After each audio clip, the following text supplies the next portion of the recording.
नमस्कार साथियों, अवध क्लासेस के इस ऑनलाइन सेशन में आपका स्वागत है। तो आज हम देखने वाले हैं केमिस्ट्री के कुछ महत्वपूर्ण प्रश्न जो चांसेस है कि यूपी कैडेट में इस बार पूछा जाए।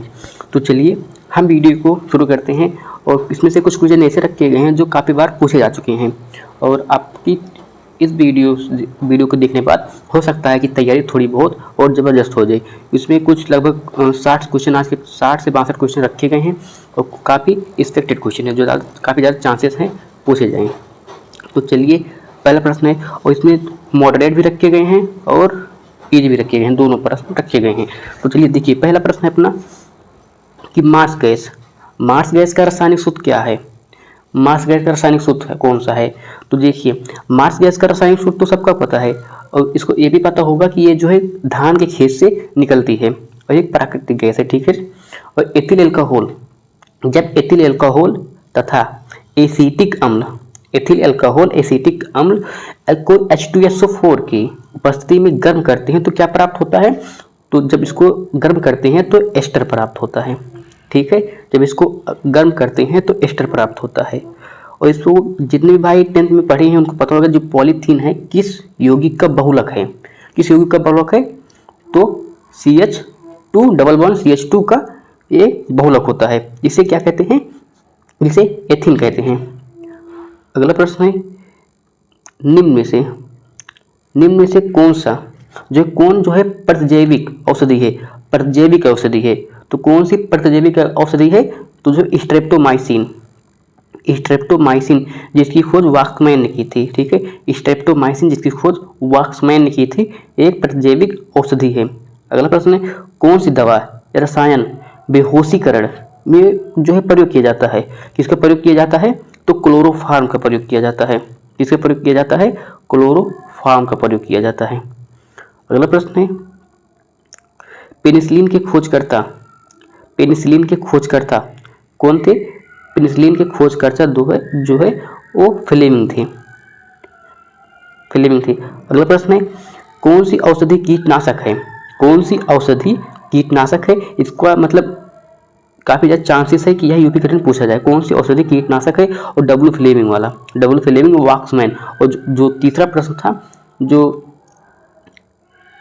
एल्कोहल एसिटिक अम्ल जो H2SO4 में क्रिया में जो गर्म करते हैं।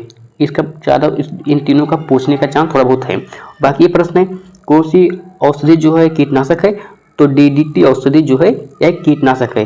ये एनिमल हस्बेंड्री में बहुत लोग पढ़े होंगे जब 12th में थे। फिर अगला प्रश्न है, वायु में N2 होती है, नाइट्रोजन की मात्रा कितनी होती है? तो होता है 78%, ठीक है, 78% होता है। अगला प्रश्न है, ऊर्ध्वपातन का उदाहरण है। यह काफी रिपीटेड क्वेश्चन केमिस्ट्री में पूछा जाता है और फिजिक्स में भी पूछा जाता है, ठीक है। ऊर्ध्वपातन का कौन उदाहरण क्या होता है? तो कपूर का उड़ना जो है ऊर्ध्वपातन का उदाहरण है। और एक नौसादर को भी जब गर्म किया जाता है तो भी ठोस से जो है तो गैस के रूप में बदल जाता है, ठीक है, गैस के रूप में उड़ जाता है वो भी। अगला प्रश्न है, निम्नलिखित में एक मिश्रण है। तो कौन सा मिश्रण है? तो समुद्री जल हो गया। और जैसे कि अभी इसके अलावा भी शहद दिया रहता है, कहीं पर क्या दिया रहता है? शहद। तो पूछेगा कौन सा एक मिश्रण है, ठीक है, कि शहद और समुद्री जल दोनों ही मिश्रण है। अगला प्रश्न है, द्रव की कौन सी अवस्था विद्युत की सुचालक होती है? सुचालक होती है? तो जो प्लाज्मा ये विद्युत की सुचालक होती है। अगला प्रश्न है, गुणित अनुपात के नियम को जो सबसे पहले किसने दिया था? तो डाल्टन ने दिए थे। गुणित अनुपात का नियम सबसे पहले डाल्टन ने दिए थे। अगला प्रश्न है, द्रव्यमान जो द्रव को ऊर्जा में परिवर्तित करने वाला समीकरण है। द्रव को ऊर्जा में परिवर्तित समीकरण कौन सा होता है? E=mc² होता है। इसको काफी बार इसको सभी पता होगा। कौन दिए थे? तो अल्बर्ट आइंस्टीन दिए थे। अगला है, लाल दवा का सूत्र क्या होता है? तो KMnO4 होता है। क्या होता है? KMnO4 होता है। अगला प्रश्न है, सोडियम, ये भी काफी ज्यादा चांसेस इसका क्वेश्चन पूछा है क्योंकि इस टाइप का 1 से 2 क्वेश्चन आता है। किसी धातु के कार्बोनेट का सूत्र MCO3 है। तो इसके फास्फेट का सूत्र क्या होगा? तो हो जाएगा M3PO4 का होल ट्वाइज, M3PO4 का होल ट्वाइज हो जाएगा। ठीक है, अगला प्रश्न है, खाने के जो सोडा होता है का सूत्र क्या होता है? NaHCO3 होता है, और ये जो है Na2CO3 धोने का सोडा है। ठीक है, अगला प्रश्न है, अमोनियम क्लोराइड का जलीय विलयन होगा। जो अमोनियम क्लोराइड होता है इसका जो जलीय विलयन होता है यह अम्लीय होता है। अमोनियम क्लोराइड का जलीय विलयन जो है अम्लीय होता है। ठीक है, इसका विलयन जो है अम्लीय होता है। अगला प्रश्न है, H2SO4 N2SO4, जो N2SO4 का जलीय विलयन कैसा होगा? N2SO4 का जलीय विलयन कैसा होगा? तो इसका विलयन जो उदासीन होता है भी पूछे जाने का चांसेस काफ़ी ज़्यादा है, क्योंकि अम्लीय पूछा जाएगा तो उदासीन पूछा जाएगा, दो ही पूछा जाता है, या तो क्षारीय, लेकिन काफ़ी ज़्यादा चांसेस है कि उदासीन का पूछा जाए। अगला प्रश्न है, LiN में जो होता है यानी कि एल्युमिनियम की जो संयोजकता कितनी होती है? तो एल्युमिनियम की संयोजकता कितनी होती है? +3 होती है। एल्युमिनियम की संयोजकता +3 होती है। अगला प्रश्न है, अमोनियम कार्बोनेट का सही सूत्र है। अमोनियम कार्बोनेट का जो सही सूत्र है होता है CO3 होता है यार। यहाँ पर जैसे हो गया NH4 का होल ट्वाइज CO3 होता है अमोनियम कार्बोनेट का सूत्र।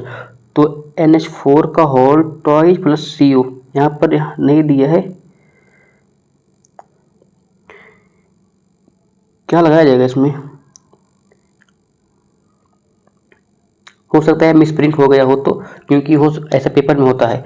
तो NH4 का होल ट्वाइज CO3 होगा। ठीक है, अगला प्रश्न है, तुल्यांकी H2SO4 का तुल्यांकी भार, H2SO4 का तुल्यांकी भार कितना होता है? तो तुल्यांकी भार इसका होता है, इसका परमाणु भार होता है 98 यानी कि 98 होता है, और इसका तुल्यांकी भार कितना होता है? इसका तुल्यांकी भार 49 होता है।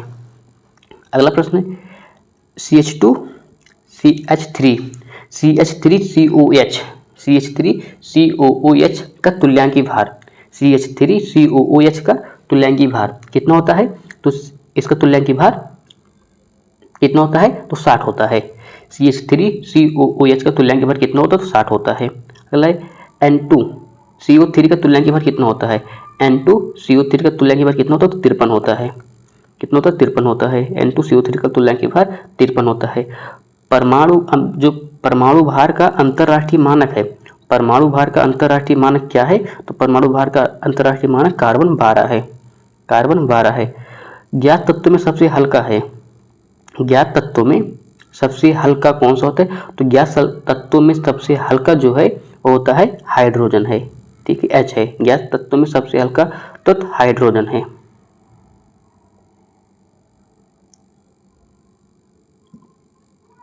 अगला प्रश्न है, CO2 NO2 प्लस CO मतलब O3 double plus CO2 NO2 plus O3 जो है इस पर डबल चार्ज है। O2 पर कितना चार्ज है? तो O2 पर डबल चार्ज है।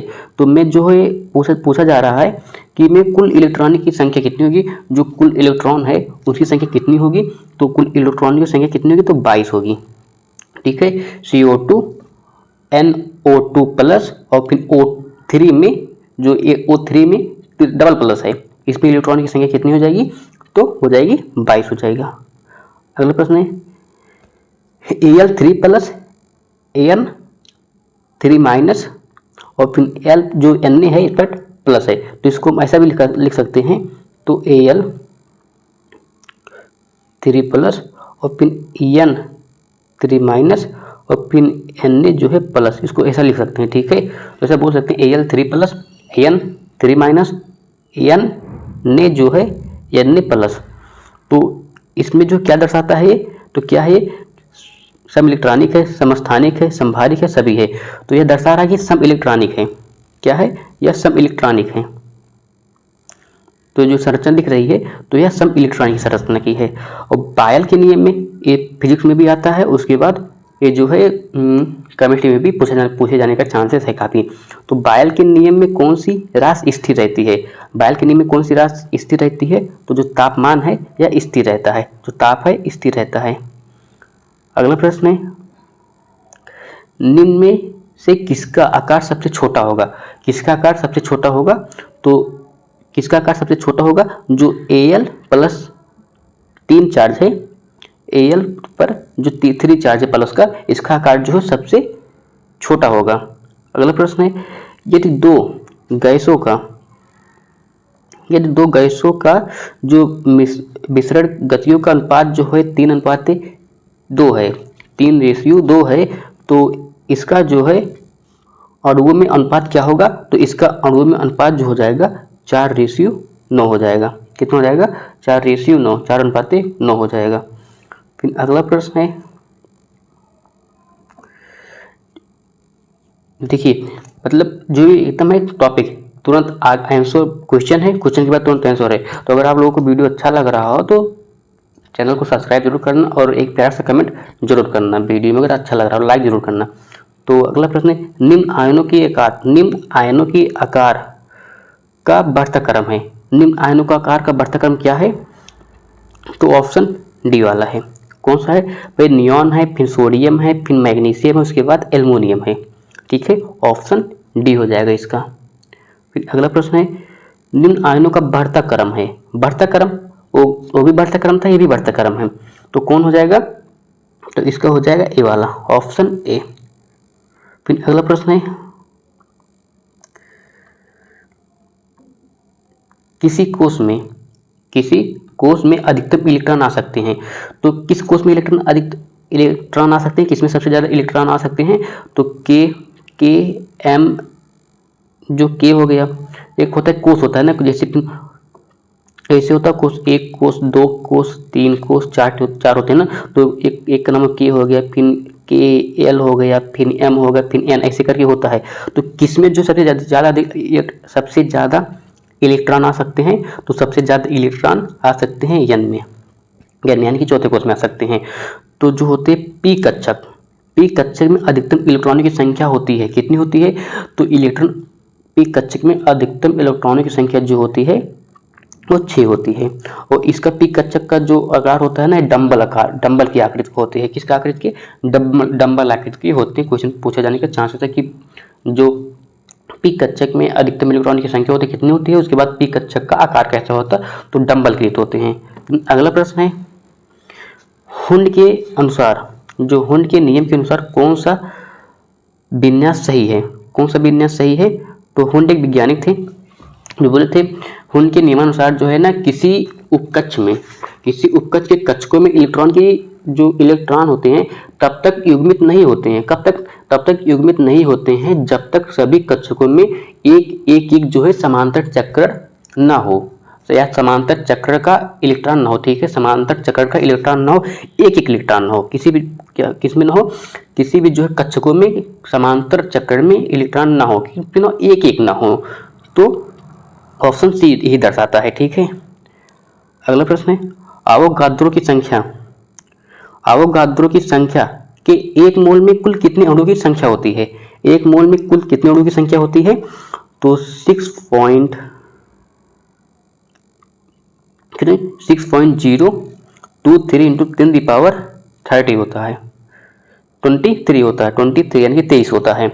अगर देखा जाए तो लगभग सभी वही हैं कि अगर लास्ट का मान याद है तो कर सकते हैं। ठीक है, और अगला प्रश्न है, समान ताप यानी कि एसटीपी पर 1 मोल हाइड्रोजन का आयतन होता है। कितना होता है? 1 मोल आयतन कितना हो गया, फिर कितना होता है? तो होता है ये 22.4 लीटर होता है, 22.4 लीटर होता है। अगला प्रश्न है, किसमें अणुओं की संख्या जो अधिकतम होगी? तो ऐसे देखेंगे कि मार देंगे सब जो है कि हाँ यहाँ पर 98 है तो इसमें अणुओं की संख्या अधिकतम होगी, लेकिन ऐसा नहीं है। इसमें 51 इसको अधिकतर लगभग यही मारेंगे, लेकिन नहीं। 10 ग्राम H2 में अणुओं की संख्या सबसे अधिक होती है। किसमें होगी? 10 ग्राम H2 में अणुओं की संख्या सबसे अधिक होगी। अगला प्रश्न है, 8 ग्राम ऑक्सीजन है 8 ग्राम ऑक्सीजन गैस का समान ताप पर आयतन होगा, कितना होगा? तो 5600 ml होगा। अगला प्रश्न है 100 ग्राम CaCO3 में कुल कितने मोल हैं? यहाँ पर दिया है, अगर यहाँ पर दिया भी तुम बोल सकते हैं।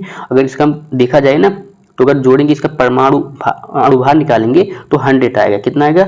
100 आएगा। तो कितना मोल हो जाएगा? तो हो जाएगा वह 1 मोल। ठीक है। अगला प्रश्न है H2SO4 का अणुभार है। H2SO4 का भी ऊपर चर्चा कर चुके हैं कि H2SO4 का जो अणुभार होता है वो 98 होता है और इसका जो तुल्यांकी भार होता है ये 49 होता है। ठीक है। अगला प्रश्न है किसी गैस की विसरण दर अधिकतम होती है। किस गैस की जो विसरण दर अधिकतम होती है? किस गैस की विसरण दर जो है अधिकतम होती है? तो किस गैस की होती है? तो H2 की अधिकतम होती है। CO3 में कुल कितने इलेक्ट्रॉन है? तो CO3 में कुल कितने इलेक्ट्रॉन है? तो CO3 में कुल कितने इलेक्ट्रॉन है? 30 इलेक्ट्रॉन है। कितने इलेक्ट्रॉन है? 30 इलेक्ट्रॉन है। CO3 में कुल 30 इलेक्ट्रॉन है। CO3 में कुल 30 इलेक्ट्रॉन है। किस तत्व में न्यूट्रॉन नहीं पाया जाता है? किस तत्व में न्यूट्रॉन नहीं पाया जाता है? तो हाइड्रोजन में न्यूट्रॉन नहीं पाया जाता है। और अगला प्रश्न है अपना इलेक्ट्रॉन पर आवेश होता है तो कितना होता है? तो 1.602 × 10⁻⁻19 होता है। माइनस में 19 होता है। ठीक है। ऑप्शन ए हो जाएगा।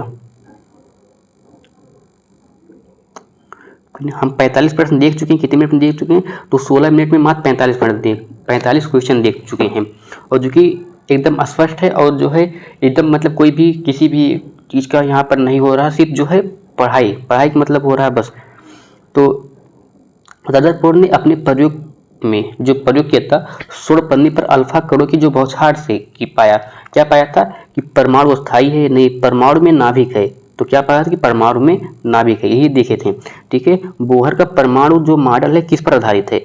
तो बोहर का जो परमाणु मॉडल है एक क्वांटम सिद्धांत पर आधारित है। यहाँ पर थोड़ा सा ब्लर मतलब दिख नहीं रहा है। तो किस पर आधारित है? तो क्वांटम सिद्धांत पर आधारित है। और है अगला प्रश्न है किस निम्न में से किस कक्षक की ऊर्जा सबसे अधिक है? किस कक्षक की ऊर्जा सबसे अधिक है? तो 4F कक्षक की ऊर्जा सबसे अधिक होती है। देखिए दिग्यांशी क्वांटम संख्या बताती है। तो दिग्यांशी क्वांटम संख्या क्या बताती है? उप ऊर्जा स्तर बताता है। ठीक है। यह उच्च ऊर्जा स्तर बताता है। अगला प्रश्न है एक न्यूट्रॉन का भार कितना होता है?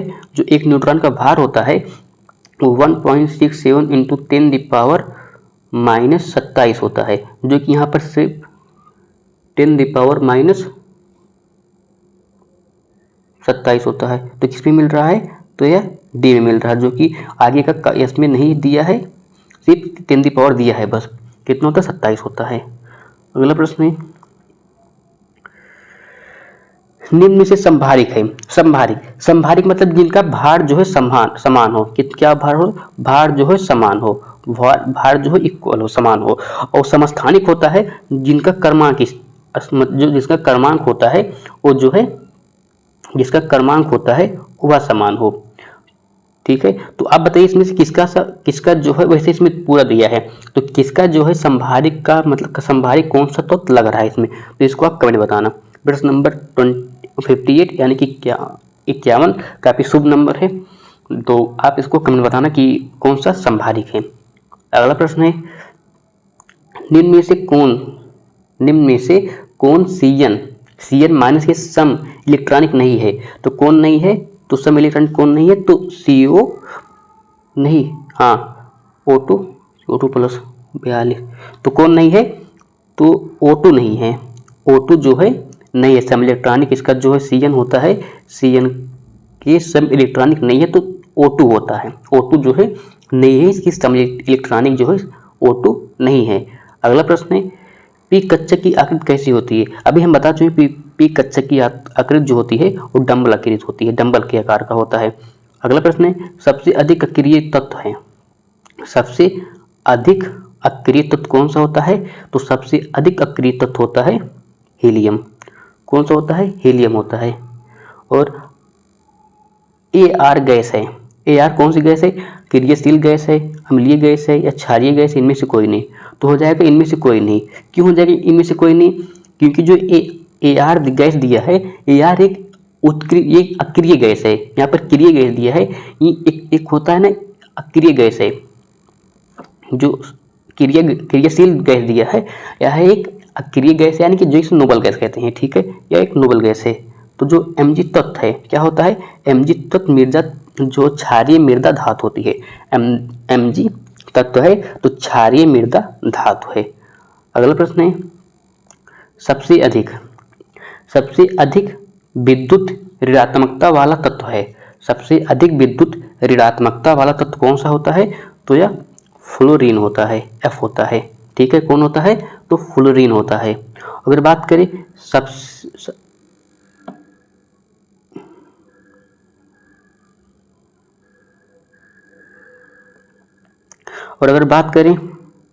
सबसे अधिक इलेक्ट्रॉन बंधुता वाला तत्व है। सबसे अधिक इलेक्ट्रॉन बंध वाला तत्व की बात करें तो क्या हो जाएगा? तो क्लोरीन होता है। क्या होता है? तो क्लोरीन यानी कि Cl होता है। अगर बात करें कौन सा हाइड्रोजन बंध नहीं बनाता? कौन हाइड्रोजन बंध नहीं बनाता है, यानी कौन हाइड्रोजन बंध नहीं बनाता है? तो कौन नहीं बनाता है? तो सल्फर जो है नहीं बनाता है। ये किस पर बनाते हैं? जैसे कि F हो गया, O हो गया और N हो गया, इसी पर जो है बनाते हैं। बाकी हाइड्रोजन बंध ये जो है नहीं बनाते हैं, ठीक है। अगला प्रश्न है, आधुनिक आवर्त सारणी में वर्ग। ये भी आने के क्वेश्चन काफी चांसेस है, ज्यादा है। जो आधुनिक आवर्त हैं, आवर्त सारणी में कितने आवर्त हैं? तो कितने आवर्त हैं? तो इसमें 7 आवर्त हैं और 18 समूह है, ठीक है। और आधुनिक आवर्त सारणी का आधार क्या है? तो आधुनिक आवर्त सारणी का आधार जो होता है वह परमाणु क्रमांक होता है, परमाणु क्रमांक है, ठीक है। और एक लास्ट क्वेश्चन है, कि यदि भविष्य में परमाणु क्रमांक 118 तो की खोज होती है तो उसका वर्ग क्या होगा? उसका? तो वह रखा जाएगा, किस में रखा जाएगा? तो रखा जाएगा 18वें वर्ग या फिर शून्य समूह में रखा जाएगा, ठीक है।